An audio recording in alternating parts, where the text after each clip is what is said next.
All right, so welcome to Enter the Street Site Leader Meeting 2021. My name is Kayla Marshall, and I'm the Director of Volunteer Management. So I'll be going through this today. So the Leadership and Service Council is a student-led organization, and we're designed to promote volunteerism, citizenship, and leadership development through the planning and execution of signature university events. So one of our main signature events is Into the Streets, which is a biannual event that we have once in the fall and once in the spring to connect the UAB students and faculty together during volunteer events. And we have our vision statement down there, I'm sorry. And I will go through a day of timeline with you all. So here it is right here, but I will go in depth in a second.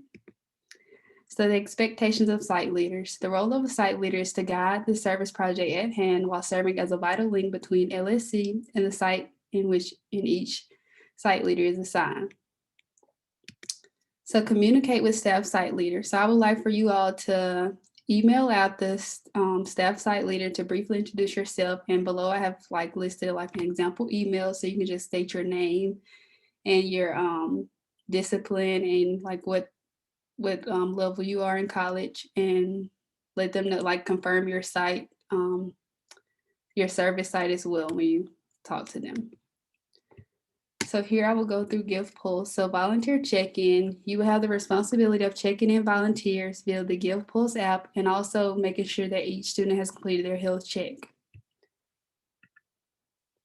So first off, you need to make sure you have the app downloaded before the day of service. So I would just say right after this meeting, go ahead and make sure you have it downloaded.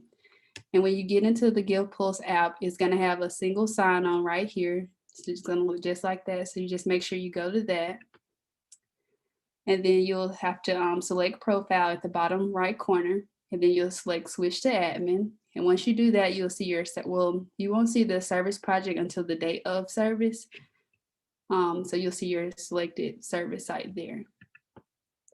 And then you will have a list of all your registered participants that morning of, and then you'll swipe left to mark as attended. And if someone doesn't show up or they're late or whatever, you can just swipe to the right.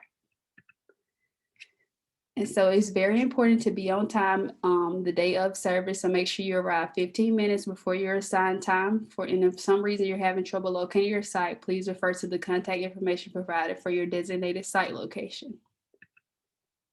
Arrive ready to serve. So although you are a site leader, you also will be serving on the day of. So you serve as the dual role that requires you to serve alongside the students who sign up for your site. Remember to set the tone of a positive attitude and working to support our community partners. So lead reflection. Reflection time is an opportunity to communicate with one another about the work that was completed and the overall experience. During this time, you will also remind volunteers to submit the follow-up survey that they will complete in the form of email later that day. So they'll receive that email later on that evening after service. And I listed a couple questions that you can start the conversation off after service. So you can just say how do you feel about how the group done today, and just talk about the service. So now I will turn it over to our Charity to explain sustainable development goals to you all. Hi, everyone. My name is Charity, and I'm the Director of Member Engagement. So I'm going to be talking about sustainable development goals. So this is something new that we want you all to touch on during the reflection this year. And if you don't know what sustainable development goals are, that's perfectly fine. So SDGs were established by the United Nations in 2015, and they were adopted by 193 countries. So there are 17 SDGs, and they represent a global call to action for a more sustainable future. And so some of these goals include no poverty, zero hunger, quality education, and sustainable cities and communities. And these goals all represent various social, economic, and environmental challenges that we want to rectify to have a more sustainable future. And over 10 million people had input in these goals, and various important stakeholders were involved as well. And so what we would like for you all to do is look at the SDG that aligns with your service site, and there's a link there as well. And sometime after this meeting, you all will receive an email from Kayla, and that will include the SDG that aligns with your service site, and that link as well, so you can further explore what your SDG means. And you may also see some others that you feel are related to the service that you'll be doing on Friday. And so if you could just mention the SDG to your group, explain it a little bit, tell them that they can explore it further, that would be great. And I feel that the purpose of this, it just connects our local community service to something bigger. Like I said, these goals are being pursued by countries all over the world. So it just kind of connects us to something that everyone is doing. Thank you. All right, thank you, Charity. So now we will talk about dismissal of students from the site. So once the reflection is over and you've discussed the SDGs as well as like how was service today, you have to remind them about the survey that they'll get later that evening, and remember to like thank them for their service and congratulate them on a job well done. And I would also like for you all to text the point of contact for that day and let them know that service was dismissed and all the volunteers have left the site. So here again, I have included the day of timeline. So arrive at that site 15 minutes early, locate your point of contact for your assigned site, launch the Give Pulse, and make sure you check in the volunteers as well as check in their health check. So introduce yourself and greet volunteers, start signing volunteers in, also check health check. I said that twice, I'm sorry. So begin serving and lead that reflection and then dismissal. And safe volunteering during COVID-19. So all volunteers are required to stay at least 6 feet apart at all times. You're required to wear a face mask and covering the duration of service. And you'll also have that faculty staff member there to help you in case someone is not complying with those guidelines. So you can always reach out to them and they can help you in that area. And here I have a list of the service sites as well as your times, but I will be emailing this out to everyone so you don't have to like worry about trying to take a picture of it right now.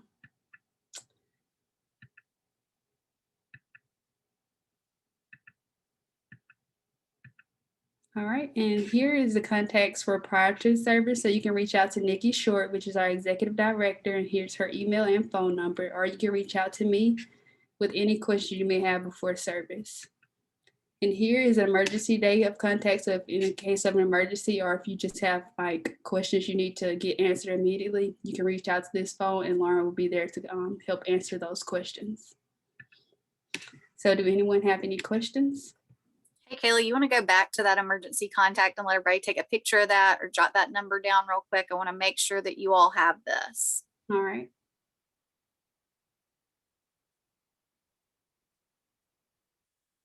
All right, thank you.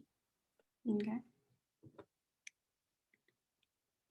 And also I'll like later today or either tomorrow, I'll be emailing out your an email with like the staff contact, your site contact, the address, as well as the link to this recording in case you have any more questions about that. Kimya asked a question. Just for 1 second. Can you, sorry, will you repeat that? Could you go back to it just for 1 second? I didn't have it written down yet. Oh, yeah, sure. And Kayla, while you're letting that slide be displayed, Kimya asked if we want anyone to take pictures. So you talk about taking pictures and sharing those? So yes, I would like pictures would be great. Just make sure that in the pictures everyone has their mask on and they are compliant to the guidelines, and you can just email me those pictures and that'd be great. You can also text those to me since you have this number on that day. We'll be sharing those with Lindsay Brown, who is our marketing director within LSC, and she'll be kind of posting them in live time. You can also just tag LSC and she can repost, especially if y'all are representing organizations. Please do that and we'll repost on the LSC account and even student involvement's account as well. Any more questions?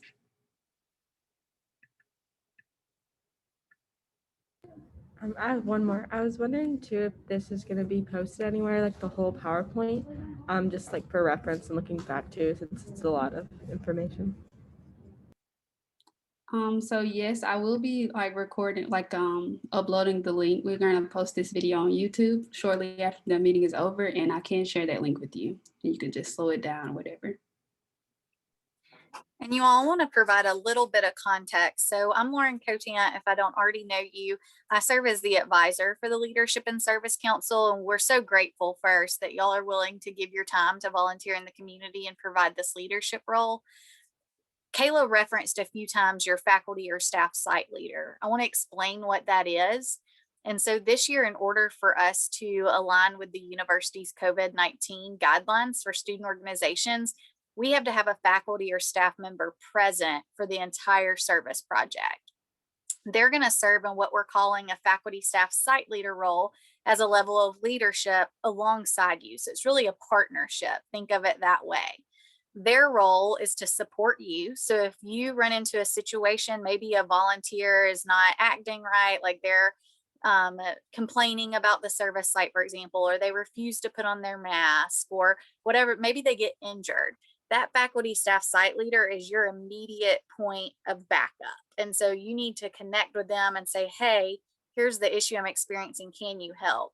And then they're going to step in. So they're your first line of defense at your service site.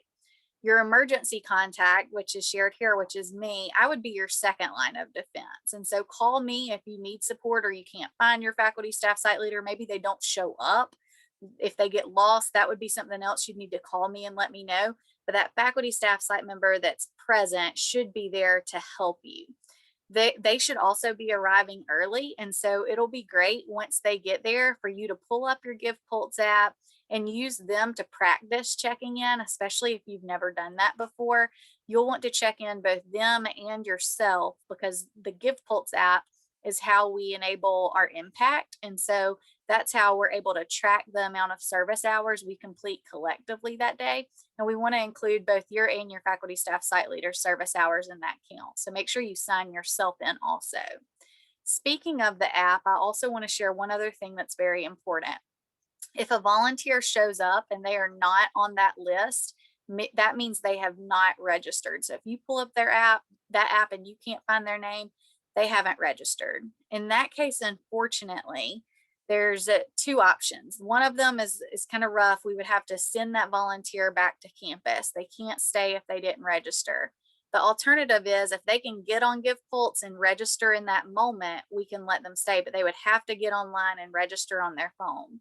The reason that registration is required is that is how a volunteer signs their electronic waiver, which is required for liability purposes by the university. So we can't let a volunteer serve unless they've pre-registered and signed that waiver. So I just want to make sure you all understand that and think about that as you're preparing for the day of service. There's one last thing I want to share, and then I will stop and turn it back to Kayla. But something that I've noticed over the years as I attend volunteer events with students is that oftentimes there'll be a student at a volunteer event that's quiet, reserved, doesn't have much to say, maybe even seems like they're not enjoying the activity. I want to prepare you in case this happens at your service event. It's pretty common.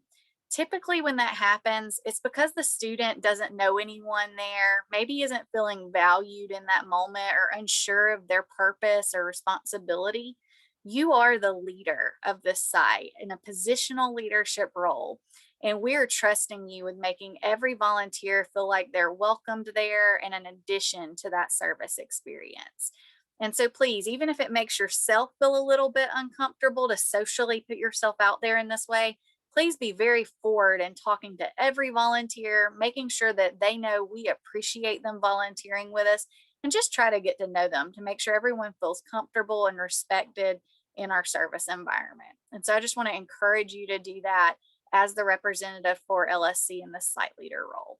And Kayla, that's all I have. I'll turn it back over. All right, thank you for that, Lauren. So if we don't have any more questions, I will go ahead and end the meeting, but I do want to remind you all that I will be emailing you all this evening with the memorandum of understanding. So just fill that out that you like you're willing to comply with the guidelines for COVID and all of that. And I'll also be like sending your site leader information and stuff. So thank you all. Thank you, Kayla.